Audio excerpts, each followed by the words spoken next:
एक बार की बात है, एक शिक्षक अपनी कक्षा में पढ़ा रहे थे। उनका नाम था श्री वर्मा। वो एक ऐसे शिक्षक थे जो सिर्फ किताबी ज्ञान ही नहीं बल्कि जीवन के महत्वपूर्ण सबक भी सिखाते थे। वो अपनी कक्षा के हर छात्र से सवाल जवाब कर रहे थे। तभी उनकी नजर खिड़की के पास बैठा एक उदास छात्र पर पड़ा। वो था रोहन, एक होनहार छात्र जो आजकल खामोश और गुमसुम रहने लगा था। ऐसा लगता था मानो उसके ऊपर दुखों का कोई पहाड़ टूट पड़ा हो। श्री वर्मा ने पहले दिन उसे कुछ नहीं कहा, शायद ये सोचकर कि वो खुद ही संभल जाएगा।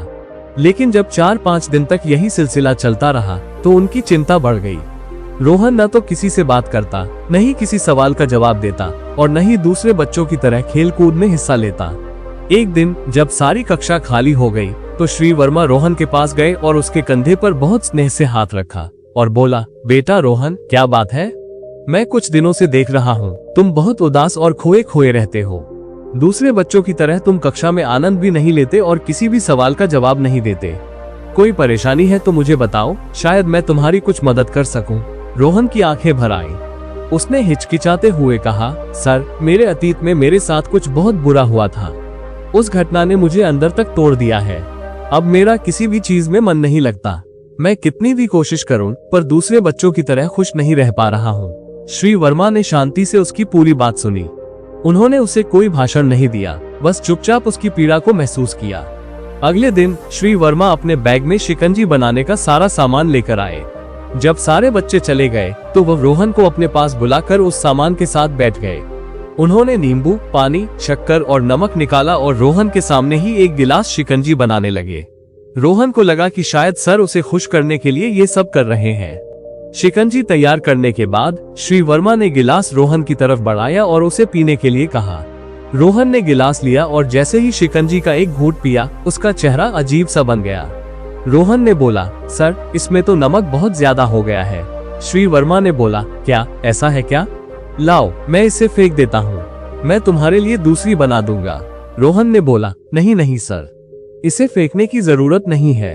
अगर हम इसमें थोड़ी और शक्कर मिला देंगे तो इसका खारापन अपने आप कम हो जाएगा और यह पीने लायक मीठी और अच्छी हो जाएगी। ये सुनते ही श्री वर्मा के चेहरे पर एक गहरी मुस्कान आ गई। उन्होंने रोहन की आंखों में देखते हुए कहा, मैं तुम्हें आज इसी शिकंजी के जरिए यही बात तो समझाने आया था। उन्होंने आगे कहा, हमारी जिंदगी भी बिल्कुल इस शिकंजी की तरह है और हमारे अतीत में जो बुरी और दुखद घटनाएं हमारे साथ हुई हैं, वे इस शिकंजी में मिले हुए अतिरिक्त नमक की तरह हैं। जब हमारे अतीत का नमक हमारी जिंदगी को कड़वा या खारा बना देता है तो इसका मतलब यह नहीं कि हम पूरी जिंदगी को ही फेंक दें। हमारे पास हमेशा एक विकल्प होता है।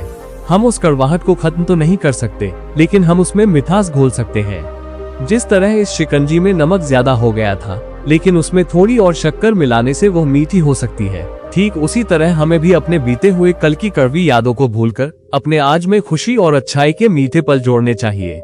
जब हमारी अच्छी और मीठी यादें बुरी यादों से ज्यादा हो जाएंगी तो जिंदगी का खारापन खुद ब खुद खत्म हो जाएगा और हमारी जिंदगी फिर से मीठी और खुशगवार हो जाएगी। जो अतीत में हो गया उसे तुम बदल नहीं सकते। उसकी वजह से अपना आज खराब मत करो, क्योंकि तुम्हारा यह आज भी आगे चलकर तुम्हारा अतीत बन जाएगा। अगर तुम आज दुखी रहोगे तो भविष्य में इस आज को याद करके फिर से दुखी होगे। इसलिए खराब यादों के बोझ को उतार फेंको, आगे बढ़ो, अपनी जिंदगी में पॉजिटिविटी घोलो और जितना हो सके अच्छा और पॉजिटिव सोचो। रोहन को अब अपने शिक्षक की बात पूरी तरह समझ आ चुकी थी। उसकी आंखों में आंसू थे, लेकिन इस बार वे दुख के नहीं बल्कि एक नई समझ और उम्मीद के थे। उसने उस नमकीन शिकंजी में और शक्कर मिलाई और उसे पी गया, जैसे वो अपने जीवन में एक नई मिठास घोल रहा हो। दोस्तों, ये कहानी हमें सिखाती है कि जीवन में मुश्किलें और दुखद घटनाएं नमक की तरह होती हैं, जो जरूरी तो है, पर अगर ज्यादा हो जाए तो जिंदगी का स्वाद बिगाड़ देती है।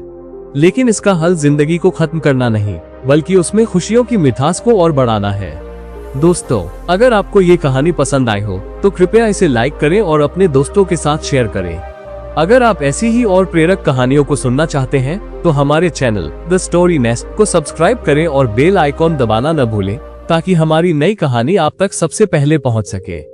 मिलता हूं मैं अगली बार इसी तरह की एक और प्रेरक कहानी के साथ।